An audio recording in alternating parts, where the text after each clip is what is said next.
আফসোস, আফসোস আর পরিতাপের বিষয়, রমজান এসেছে অথচ উচিত ছিল যে ইমাম বেশি সময় নিয়ে আপনাকে নামাজ পড়াবে, যে ইমাম বেশি সময় নিয়ে আপনার কাছে প্রার্থনা করবে, মোনাজাত দিবে, যে হাফেজ সাহেবরা তিলাওয়াতে বেশি সময় দিবে, তাকে বেশি সম্মান করা। তো হাফেজ সাহেব, ইমাম সাহেব 5 মিনিট সময় বেশি ব্যয় করেছে, ঠিক না ঠিক? আপনার জন্যই তো রুকুটা শুদ্ধ হয়েছে, সেজদাটা শুদ্ধ হয়েছে। সুতরাং এই সমস্ত সমালোচনা আমরা করি কি করি না? জোরে বলেন। আল্লাহ তাআলা হেফাজত করেন, বলেন আমিন।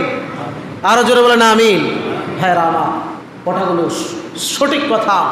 আজকে দেখা যায় যে ইমাম সাহেবের সময় কম লাগে, মোনাজাত শর্টকাট হয়ে যায়, ওই ইমাম সাহেবের উপরে মুসল্লিরা সন্তুষ্ট, ঠিক না ভাই ঠিক?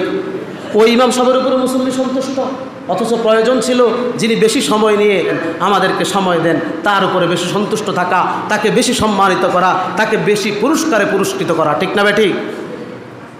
আয় আফসোস, অনেকে এই কথাগুলো বলতে চায় না, মুসল্লিদেরকে এগুলো বলা দরকার, বলতে চায় না, চাকরি চলে যাবে। আর চাকরি চলে গেলেই তো আরেকটা আসবে, ঠিক না ভাই ঠিক? ওইখান থেকে বার হওয়ার পরে ভাবছিলাম যে কোথায় যাব, কি ব্যবস্থা হবে, ঠিক তদ্রূপ চাকরি গেলে আরেকটা চাকরির ব্যবস্থা হয়, ঠিক না ভাই ঠিক?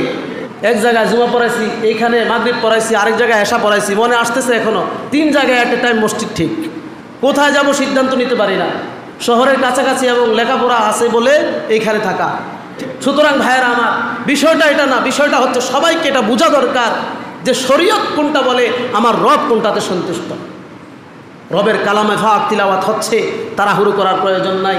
এই রমজানুল মুবারককে বেশি সময় নিয়ে আল্লাহর কাছে চাইবো, আপনার জন্যই তো চাইবে, আপনার পরিবারের জন্য কল্যাণ চাইবে, এই মসজিদের উন্নয়ন চাইবে, সবার সুস্বাস্থ্য কামনা করবে, এগুলো তো আমাদের মুনাজাতের প্রার্থনা, ঠিক না ভাই ঠিক?